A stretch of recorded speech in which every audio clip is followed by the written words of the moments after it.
எல்லோருக்கும் வணக்கம். நாம் தினமும் நிறைய செயல்களை செய்கிறோம். நம்முடைய செயல்கள் நம்மை அறியாமலேயே நம்மையோ அல்லது நம்மை சுற்றி இருக்கும் மற்ற நபர்களையோ பாதிக்கிறது. இந்த கதையில் வரும் செயல் யாரை எவ்வாறு பாதிக்கிறது என்று பார்ப்போம். தேவபுரம் எனும் நாட்டை உதானன் எனும் மன்னன் ஆண்டு வந்தான். அவனுடைய மகன் வஜ்ரமகுடன். அவன் வேட்டையாடுவதற்காக ஒரு நாள் காட்டிற்கு சென்றான். காட்டில் ஒரு தாமரை தடாகத்தில் ஒரு பெண் குளித்து கொண்டிருப்பதை பார்த்தான். அவனை அறியாமலேயே அந்த பெண்ணை சிறிது நேரம் பார்த்து கொண்டிருந்தான். அப்பொழுது அந்த பெண்ணும் அவன் தன்னை பார்ப்பதை அறிந்து கொண்டாள். உடனே தன்னுடைய செய்கையால் அவனுக்கு சில குறிப்புகளை உணர்த்தினாள். அந்த பெண் குளத்தில் இருந்த தாமரை மலரை பறித்து கண்ணில் ஒற்றி கொண்டு காலில் போட்டாள். இரண்டாவது மலரை எடுத்து மார்பில் அணைத்து தலையில் சூடிக்கொண்டாள். சிறிது நேரம் குளித்துவிட்டு குளத்தை விட்டு சென்றாள். பின்பு வஜ்ரமகுடன் இந்த குறிப்புகளை யோசித்து கொண்டு அரண்மனை வந்தடைந்தான். தன்னுடைய நண்பன் மந்திரிகுமாரனிடம் அங்கு காட்டில் நடந்தவற்றை விளக்கினான். மந்திரிகுமாரன் சிறிது நேரம் யோசித்துவிட்டு அவள் முதல் மலரை பறித்து கண்ணில் ஒற்றி கொண்டு காலில் போட்டாள். அதிலிருந்து அவள் கண்ணபுரம் எனும் நாட்டை சேர்ந்தவள் என்பது புரிகிறது. பிறகு காலில் போட்டுக்கொண்டதற்கு அர்த்தம் அவருடைய தந்தை பெயர் காளிங்கராயனாக இருக்கலாம் என்று மந்திரிகுமாரன் கணித்தான்.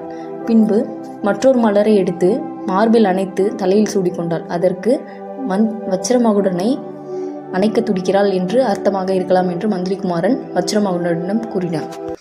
வஜ்ரமகுடனும் மந்திரிகுமாரனும் கண்ணபுரத்திற்கு போகும் வழியில் அவர்கள் ஒரு காட்டில் தங்க நேர்ந்தது. அந்த காட்டில் ஒரு கிழவியின் வீட்டில் அடைக்கலம் புகுந்தனர்.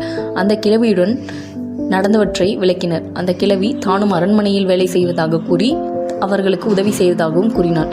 பின்பு அரண்மனை அடைந்து அந்த பெண் பத்மாவதியை சந்தித்து இவ்வாறு நடந்தவற்றை கூறினாள். உடனே அந்த பத்மாவதி சந்தனத்தில் தன்னுடைய 10 விரல்களையும் நனைத்து அந்த கிழவியின் கன்னத்தில் அறைந்தாள்.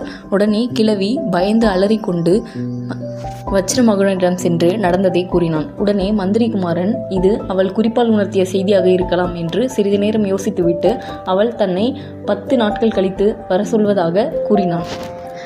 பின்பு 10 நாட்கள் கழித்து அந்த கிழவியை அரண்மனையை நோக்கி அனுப்பினான் வஜ்ரமகுடன். கிழவியும் அரசியை போய் சந்தித்தாள். அவள் பத்மாவதி குங்குமத்தில் தனது 3 விரல்களை குலைத்து அவளுடைய மார்பில் ஒரு குறி இட்டு சுரங்கப்பாதையை காண்பித்து அதன் வழியாக அனுப்பி வைத்தாள். உடனே மந்திரிகுமாரன் 3 நாட்கள் கழித்து அந்த சுரங்கப்பாதை வழியாக வஜ்ரமகுடனை வர சொல்வதாக கூறினான்.